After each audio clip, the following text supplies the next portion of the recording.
Nebuchadnezzar, a king, and a king of Babylon, right? Somebody said that if you are looking for the right definition of evil, the right definition of evil, that name is Nebuchadnezzar. If you're looking for the great, a good definition of an evil city, that city is Babylon. Yeah. So we are looking at Nebuchadnezzar, who set an image that should be worshipped. But before that, there's something that Christians suffer from, and that is called spiritual amnesia. Spiritual amnesia. And what is that? We seem to forget so much what God has done to us. Yeah? The things that God has blessed us with, we seem to forget them so much. God blesses us. Yeah, we give praise to Him, yeah, but it's called premature praise. It's called premature praise, yeah? We give thanks to Him because of the things He has blessed us with, but we forget so easily. We forget so fast because we forget so fast what God has done to us. And that is an example of Nebuchadnezzar. Nebuchadnezzar, if you read Daniel chapter 2, it says that God had done so much to him, yeah, through Daniel, who had interpreted the dream for him, right? And then after Daniel had interpreted the dream, because it was only Daniel who had interpreted the dream, everybody else could not interpret the dream. So Daniel interpreted the dream, and then he gave what is called the premature praise. From, if you read Daniel chapter 2, verse 47 and 48, he gave premature praise and saying that surely the God that you worship is the true God. He has forgotten so fast. In chapter 3 now we are looking at then Nebuchadnezzar, where he's coming up to set up an image that he wants everybody to worship. And what is he doing? He's calling everybody from the cities to come and worship this image. Yeah. Then he's telling them that, you know what, everybody is going to have to worship this image. Yeah. You will have to worship this image, because if you don't worship him, then something will happen to you. And this thing that will happen to you is that you will be thrown into the fire. Yeah. Creating what? What is called fear. Yeah. Creating fear. And then some of us, maybe if the people had to bow, then they had to bow because the motivation for worship was what? Was fear. And I'm trying to look at how that is relevant to us today. You know, there are people of us today who still worship God out of fear. Yeah, it's evident. We still worship God out of fear. We still do right because we are afraid of the consequences of what? Of wrong. Yeah. But is that really why we worship God? Is God asking us to worship Him out of fear? That because now you just have to worship because you don't want to go to hell, be burned in the fire? Yeah? So you just make your mind that, you know what, no, I just want to worship Him. No, God is asking us to serve Him out of love. That's why He gave us the free will. Yeah? He doesn't want to force us to do anything. He wants us to worship Him out of love. So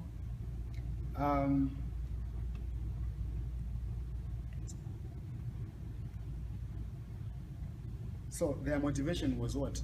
If the people had to worship the image that he had put up, then they want to worship out of what? Out of fear, which is not the best motivation for worship.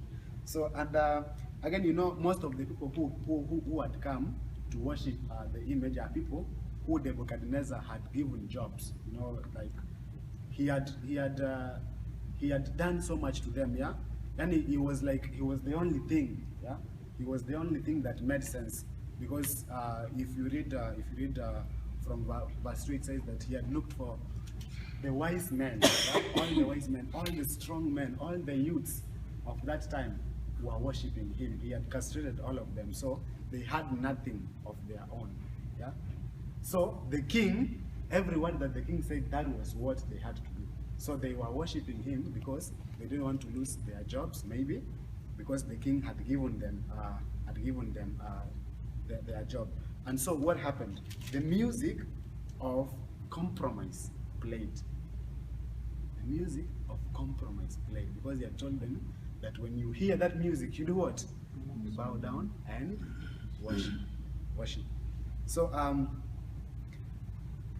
and you know, there are people who gave in to that compromise. But now, you know, sometimes sometimes we are faced with things like those in our lives, yeah, where we are pushed into the corner and asked to compromise.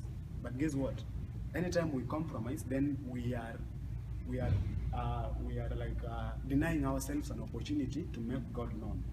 Because when we compromise, then we are not going to make God known. Yeah. So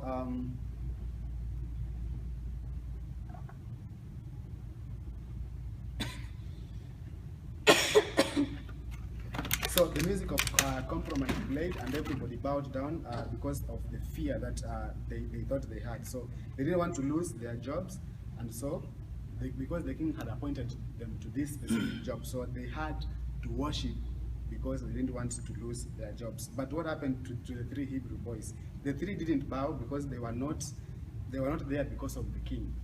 Yeah, the three, Shadrach, Meshach, and Abednego, knew that you are our king, yeah, but apart from you, we have a higher king that we do what? That we serve. Yeah. So I know you have given us so much. You have given us so much. And you know, by the way, sometimes you know, people who have done so much to us, we really want to pay them back. And how do we pay them back?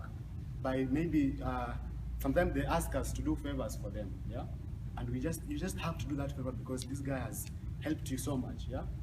But guess what? The three Hebrew boys were wanaambia the king that no. Yeah, we know you have given us so much, but we will not do what you want us to do. Why? Because it is against our faith. We cannot do that because the God that we serve in heaven, who is a higher God than you, does not want us to bow down to any other image. So he wants us to only bow down to him because it's only him that who deserves to be worshipped. So how is that relevant to us today? You know, but what we are talking about here is about compromise. Yeah, sometimes we compromise because we are pushed to the corner and we have to compromise. Yeah, I thought you said that when the music of compromise, when everybody hears the music, we are supposed to do what? To bow down. But guess what? There are three boys here. There are three boys who have not done what? Who have not bowed down. Then the king was like, where are those boys? Bring them here. And he asked them, didn't you hear the music being played? Okay, I will assume that you didn't hear the music. What I will do, I will play it again. And this time, please do what? I request you to bow down, because if you don't, the repercussions are going to be more. Now, are we learning something from that? You know, sometimes we are tempted just once, yeah?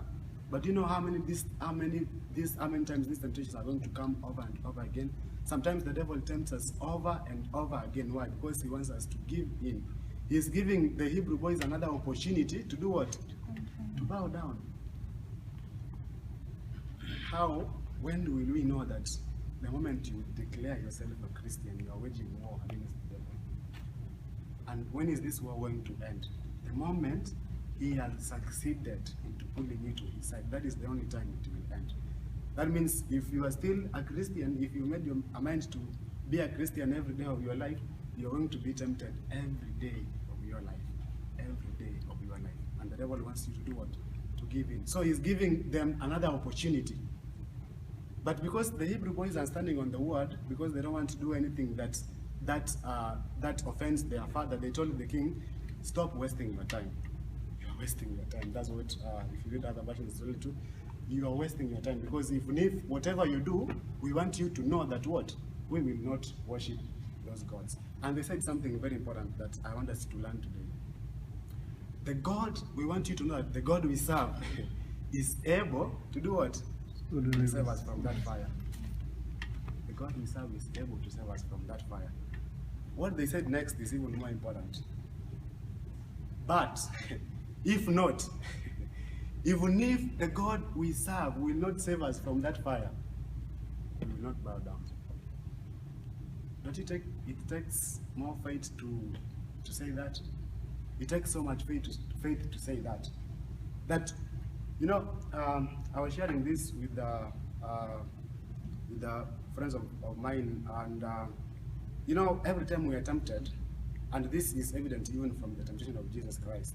When the devil was tempting Jesus, the devil didn't have a problem with who Jesus was. They knew, the demons knew who Jesus was, because everywhere he went, they said, "We know you. You are who? You are the Son of God. So we know you." So what did the devil had a problem with? The devil had wanted to know if Jesus really had faith in who? In the Father. Yeah, that's why the devil comes to Mambia, if you are the Son of God. Why is he putting that if? If you are the Son of God. We know that God has promised to do what? To send his angels to come and save you. So if you really trust God so much that he will come and send angels to come and save you, then do what? Just bow down and worship me. Yeah? But Jesus had so much faith in the Father that he knew, yeah, even if I do that, he will do what? He will save me. He will save me. But he didn't want to put God in the test. The temptations that we are going through every day today are going to tempt our faith on God. Do we trust God so much? Yeah? That even when the devil wants us to give in to compromise, sometimes we say, no, let me just worship, because God may not, yeah. But guess what? When we have reached that time, that moment when we don't have faith in God, then we give in to the devil. And when we give in to the devil, he has succeeded in pulling us to his side. So, what happened? The king said what? Now, I want you to add fire to that.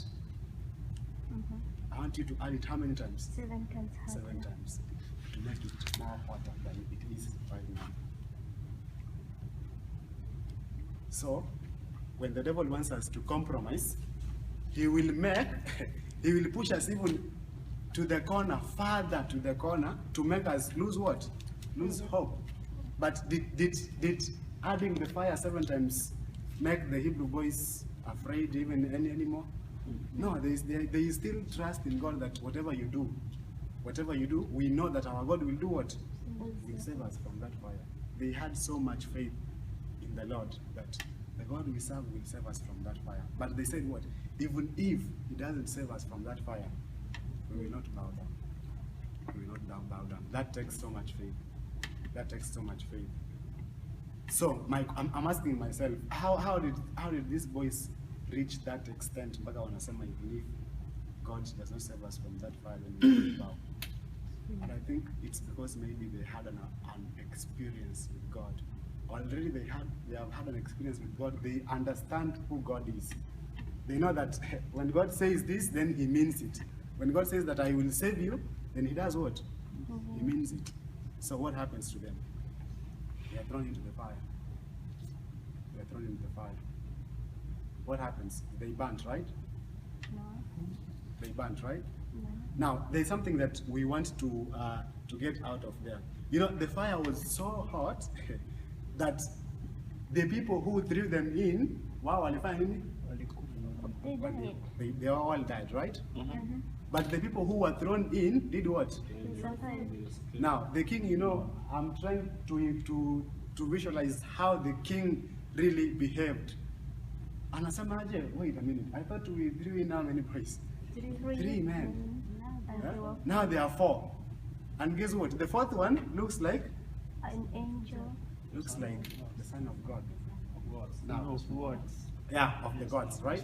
Now, a question that maybe we should be asking ourselves, because you know, Nebuchadnezzar, of course, like if you read chapter 2, already we said that like when he was giving praises to God, it was premature. Yeah, he's giving praises to God, but he doesn't really understand that it is God who has done these things. Yeah, so still at the moment he does not have faith in God.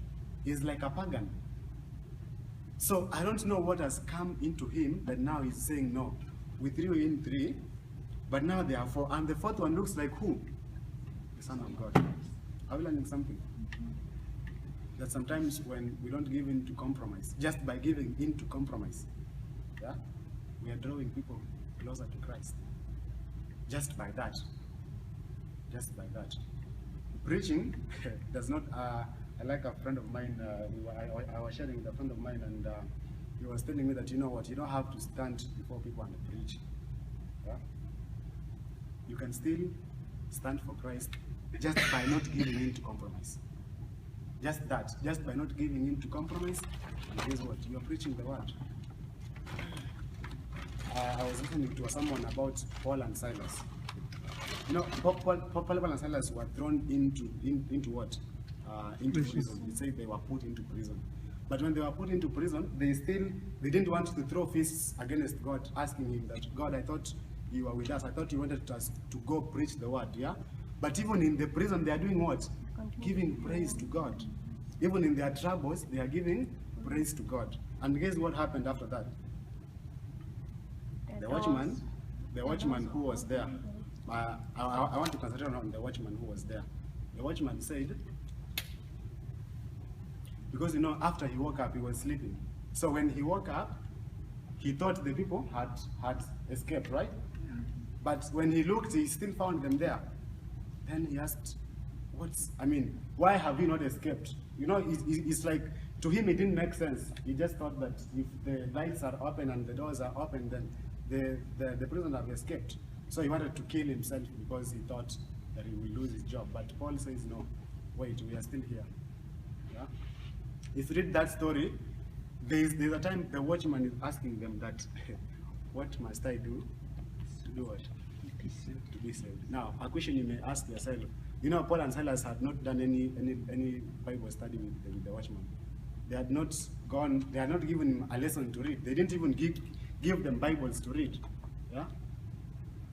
But just the faith that just by standing on the word of God, by living the word of God, that alone is going to draw people closer to God, because they will ask you, man, I want to be like you. They will see how you do your stuff and be like, I want to be like you. What must I do? To do what? To be like you. So Nebuchadnezzar, somebody who did not believe in God, is now saying, no. These people told me before I threw them in that what? The God they served is able to do what? To save them. So it's possible that this person who is now the fourth one is the Son of God. Yeah? The Son of God. My message today is just simple. Just, we are all missionaries. The Great Commission, we don't know what the Great Commission is. Go ye therefore and make what? Make disciples of all nations, right? Preaching and baptizing them, yeah? We all have our abilities. We all have our abilities. But if you cannot preach like Paul, yeah? If you cannot preach like, you don't have to preach for you to be a what? To be a missionary. Just by living, just by doing what God expects us to do, that alone is preaching. That alone is preaching. Ellen White says that the greatest want of the world today, yeah, is the want of men who will do what? Who will call sin by its right name, who will stand on the truth even though the heavens fall. That is the greatest want of men of the world. That is what the world needs today. My prayer is that we read and study the Bible, and not just studying, but do what? Live. Live according to His word. Live according to His word. We are going to face so many challenges, by the way. Christ Himself does not promise that if you follow me, your life will be smooth. He says, the same way they rejected me, the same way they rejected me, that is the same way they reject you. The same way they persecuted me is the same way they persecuted me. Don't think that because they persecuted me, they will show mercy to you. No, they will not show mercy to you. So my prayer is that God helps us to do that, because on our own we cannot do it. My prayer is that we ask Him to give us the Spirit so that we may be able to stand on the word. And when we stand on the word, He has promised to be with us to the end of the age.